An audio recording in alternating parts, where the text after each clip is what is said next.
Hi everyone, this is Saturnday, and basically what I'm going to do is I'm going to look at a few imported Saturn games. Now if you'd like to learn more about what I'm doing, unfortunately I have prepared some reading for you. It is down in the video description section, or wherever the direction of the video description section is nowadays. The game I have here is called Zoop.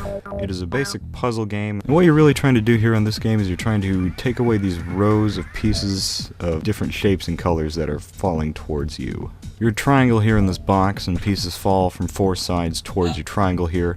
You can point your triangle at the pieces and then press a button and it will take away the nearest piece of the same color as the triangle, and in addition to that it will change your triangle into that color of the next piece. It sounds confusing, but it's really not once you start playing. There are also a few power-ups scattered around that can come into play. Now if a stack of pieces reach your little box, one of them will come up and crush your triangle, and that's how you lose.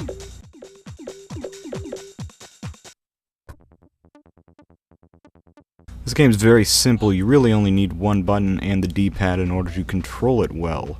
Now what I like about this game is that it's so much different from a lot of other common puzzle games like Tetris or Puyo Puyo or Columns, because it's added 3 extra directions from which pieces are falling, and I like that because I like it when companies try something new like that. Along with that, the music is very fitting for the style of gameplay.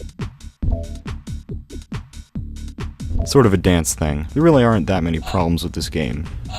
The game itself is just this mode. It is only Zoop. There are no other modes that you can try other than your typical 2-player thing.